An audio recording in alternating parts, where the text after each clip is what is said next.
Bisnis zaman sekarang memang banyak hal-hal yang harus kita perhatikan. Tentunya kita sebagai pengusaha dan saya sebagai business coach dan juga saat ini saya juga bantu pengusaha-pengusaha bukan hanya di sisi bisnis tapi juga di sisi bagaimana dia berpikir ya. Artinya juga saya bantu untuk bagaimana sebagai seorang leader itu memimpin dan memanage bisnisnya dan membangun bisnisnya. Jadi kondisi-kondisi di mana pebisnis saat ini sedang mengalami banyak masalah ya.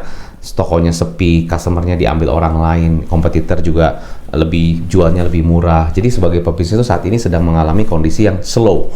Dan ini saya benar-benar dengar langsung dari pengusaha yang memang bilang seperti itu. Itu gimana caranya coach ya? Dimana saat ini tuh bisnis lagi susah, ya lagi berat dan sebagainya, ya kan?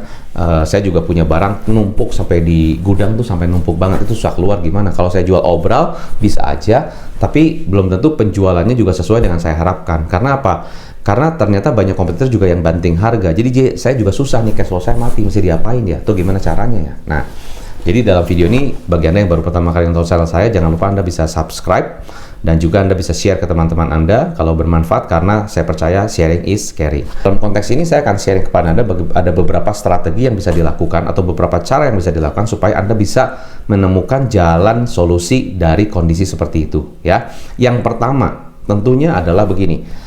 Cara Anda bertanya kepada diri sendiri ya, misalnya tanya gini, aduh kenapa ya kondisi bisnis saya seperti ini, kenapa ya customer kok carinya yang begitu terus ya, kenapa sih dia pindah ke orang lain sih, kenapa sih kompetitor banting-banting harga, kenapa sih bisnis tuh sesaat ini susah banget. Nah, begitu kita tanyanya kenapa, maka akan memicu jawabannya adalah alasannya. Ya karena memang kondisinya begini, ekonominya susah, kompetitor juga memang sedang banting-banting dan sebagainya, dan customer juga semakin picky dan sebagainya. Jadi begitu kita tanyanya kenapa, yang muncul alasannya. Dan di situ biasanya kita jadi malah makin down. Iya ya, memang kondisinya susah ya. Iya ya, memang saat ini sedang ya mungkin dalam sisi konteks di dunia memang lagi resah segala macam. Jadi tidak menentu. Dan di Indonesia juga sama, mungkin customer jaga-jaga juga, dia tahan-tahan, dia nggak beli, dia juga sudah teredukasi, dia akan beli mana yang menjadi kebutuhan, bukan yang menjadi keinginan. Jadi mereka juga tidak asal beli-beli aja, dan dia banding-banding. Nah, begitu kita jawabannya kenapa, maka jawabannya akan jadi alasan. Itu tidak membuat kita semakin membangun gitu loh. Maka kita ubah pertanyaan kenapa jadi bagaimana. Sekali lagi, mengubah pertanyaan kenapa jadi bagaimana. Bagaimana caranya supaya saya bisa keluar dari masalah ini?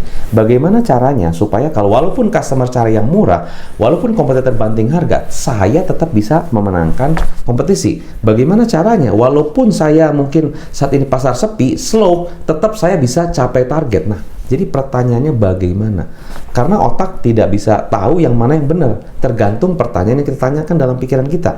Kalau kita tanyanya benar, berkualitas, maka kita juga akan membuat kualitas thinking kita berbeda. Kualitas berpikir kita berbeda.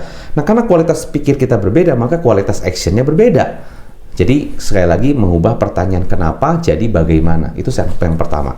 Yang kedua adalah kita keluar dari pola pikir yang saat ini. Keluar dari zona saat ini. Keluar dari out of the box lah. Artinya gini, bahkan kita kalau bisa nggak usah pakai box. Kalau kita pakai box, mikirnya gini, aduh memang susah. Ya kita punya pikiran gini, ya udahlah kita sekarang pokoknya tenang aja dulu, nanti juga naik.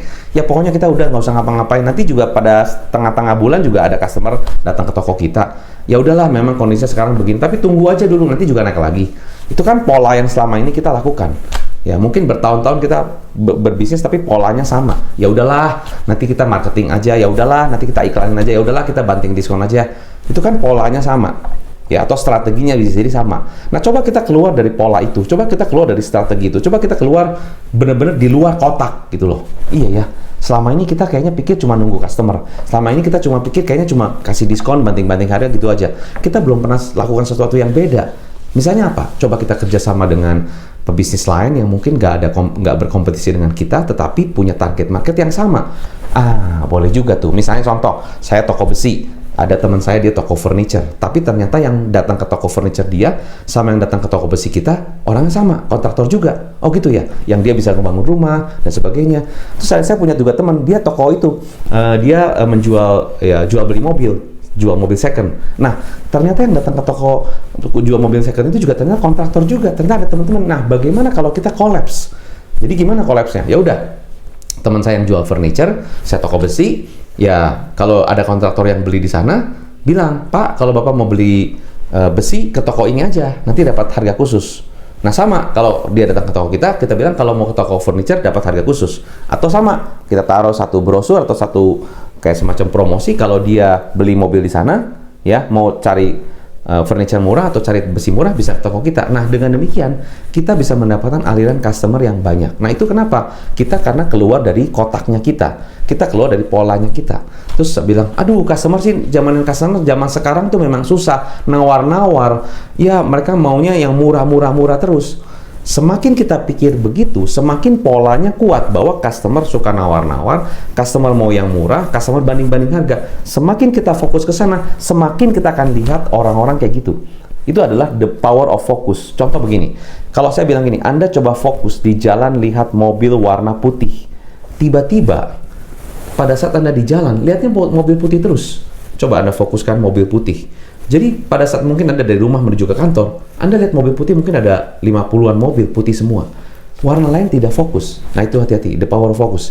Begitu kita fokus, kita akan melihat itu terus. Customer itu bayarnya pasti maunya murah, maunya belinya murah, nawar-nawar. Nah, begitu kita bilang itu dan kita fokus ke sana, kita akan langsung dapetin kayak gitu. Customer zaman sekarang beda nggak kayak dulu. Sekarang tuh lebih pinter, lebih picky, lebih cerewet, lebih minta itu dan sering komplain. Begitu kita bilang itu, kita akan dapetin customer yang persis kayak yang apa yang kita ngomongin. Itu the power of focus dan the power of jadi kadang-kadang bisa jadi doa. Ya hati-hati kata-kata yang kita selalu sampaikan, hati-hati jadi doa, malah jadi benar. Jadi gimana? Keluar dari pola kita yang lama, keluar dari belief kita yang lama. Customer yang pilih-pilih ada, customer yang cerewet ada, tapi saya percaya customer yang datang ke toko saya, customer yang tidak pilih-pilih, customer yang loyal, bahkan customer yang kasih referensi. Saya percaya customer yang kesini, customer yang baik-baik, yang kasih referensi, yang dia beli mahal pun mau, atau beli banyak pun mau, tidak perlu minta diskon dan sebagainya. Saya percaya akan ada. Nah begitu kita bilang begitu, kemungkinan besar, saya pengalaman, saya juga begitu. Banyak terjadi begitu kita bilang customer yang baik-baik, customer yang lebih mau tidak terlalu nawar-nawar, ada banyak.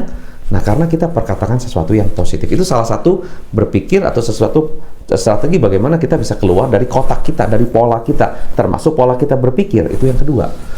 Nah yang ketiga adalah kita juga harus punya koneksi. Jadi kita mesti jangan sampai koneksi kita cuma itu aja. Yang kita kenal ya itu aja. Kalau Anda lihat handphone Anda, ya koneksi Anda berapa sih? Coba lihat, itu daftar namanya berapa banyak? 1, 2, 3. Nambah nggak? Nambah koneksi baru nggak? Atau kalau nggak nambah pun Anda bangun hubungan dengan orang-orang itu? Atau cuman ketemu sama orang itu pada saat butuhnya aja? Atau kontak sama orang itu cuma pada saat ada butuhnya aja, ada kepentingan Anda? Tapi di luar itu Anda nggak pernah connect dengan mereka. Nah, bisa jadi karena Anda nggak pernah connect dengan mereka, Anda pikir customer saya cuma segitu-gitu aja, koneksi saya cuma gitu-gitu aja.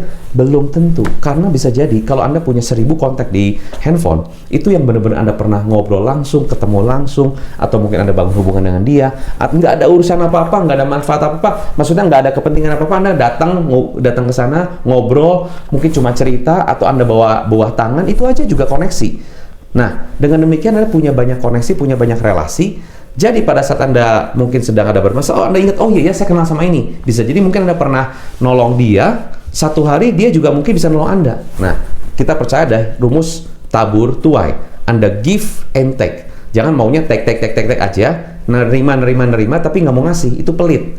Jadi kita harus give and take. Mau berikan waktu kita, berikan solusi kita, berikan bantuan kita, mungkin secara finansial atau mungkin secara dukungan moral dan sebagainya. Kita bantu dia. Jadi orang berpikir, aduh buat apa sih? Dia pasti nggak mau lah. Belum tentu. Siapa tahu kita bangun hubungan baik, kita mungkin datang ngobrol, bisa jadi terbuka hatinya, jadi mau ketemu jadi customer, ya kan? Bisa jadi karena customer udah lama nih nggak pernah beli, Anda connect lagi, Anda ketemu lagi, nggak ada hubungan, Anda bukan cuma connect karena ini ada promo, ada produk baru, nggak, tapi Anda bangun hubungan, benar-benar bangun hubungan, supaya ada satu konektivitas.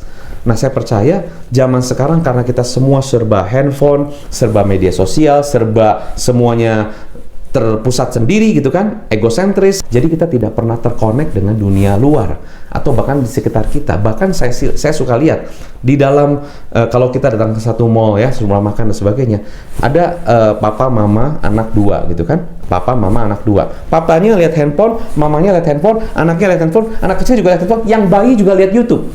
Jadi nggak ada yang connect, bayangin. Semuanya duduknya sama-sama sih di satu meja, 5 orang ya, tapi semuanya lihat yang lain. Ya, bahkan susternya juga lihat handphone lain. Nah, jadi nggak ada yang connect. Nah, betapa bahayanya kita di dalam keluarga, ya, semua connect di dalam rumah tangga kita ataupun di dalam ini, tapi nggak ada yang connect dengan kita, karena semuanya lihat dengan sendiri, punya dunia sendiri. Kalau zaman dulu kan kita duduk di meja keluarga kan bisa nonton satu TV, semuanya bisa akrab karena semua keluarga semua nonton satu TV kan. Sekarang nggak, semua punya dunia masing-masing. Nah, dengan demikian Anda merasa kok saya punya dunia ini, customer merasa punya dunia itu, nggak pernah ada koneksi. Padahal sebetulnya di dalam bisnis kita harus saling connect, kita harus saling punya hubungan baik, baru bisnis akan terjadi. Di dalam bisnis keluarga juga sama. Ya, banyak bisnis keluarga yang saya tangani juga sama, nggak ada koneksi antara suami istri, nggak ada koneksi antara ayah sama anak, nggak ada koneksi, adik kakak juga nggak ada koneksi, semua masing-masing sibuk dengan gadgetnya masing-masing. Itu yang terjadi. Jadi perpecahan terjadi, ya juga keributan terjadi, bisa jadi mungkin tidak ada hubungan terjadi, itu karena mereka tidak connect. Nah, maka kalau Anda bisa connect dengan orang-orang di sekitar Anda dan Anda bangun hubungan baik, kasih value yang lebih kepada mereka, mungkin sedikit bawa buah tangan, atau mungkin cerita, ngobrol, dengerin mereka, itu adalah satu konektivitas yang jarang saya temui di zaman sekarang. Ya, rata-rata mereka sudah terkoneksi semuanya dengan gadget masing-masing. Nah, jadi sebagai seorang pengusaha ada beberapa hal yang saya sampaikan. Pertama, kalau kondisi kita memang saat ini membuat kita terpuruk dan mungkin kita jadi ya mungkin gimana gitu kan, merasa wah susah dan sebagainya. Pertama-tama jangan mengeluh, tapi kita ganti pertanyaan kenapa jadi bagaimana. Kedua, kita keluar dari pola kita, jangan selalu di kotak, tapi out of the box. Bahkan kita tarik aja boxnya, nggak perlu ada box. Ya, keluar dari belief lama, buat belief baru. Yang ketiga, connect dengan orang, connect dengan banyak orang. Pikirkan, besok saya mau connect dengan siapa, besok saya mau connect dengan siapa. Yang selama ini mungkin kita nggak pernah ngomong, nggak pernah ngobrol, ataupun ngobrol tapi hanya butuhnya saja. Bahkan cuma sama adik kita nggak pernah ngobrol, cuma butuhnya aja. Kali ini kita benar-benar connect dengan dia, benar-benar hubungan baik. Nah, semoga dengan tips ini bisa bantu Anda. Bukan hanya Anda melihat bukan hanya Anda merasa bahwa saya merasa aduh bisnis saya susah sekali, saya mengeluh dengan kondisi ini, tapi Anda tetap syukuri karena bisa jadi mungkin ada di sekitar Anda yang lebih terpuruk dari Anda kondisinya.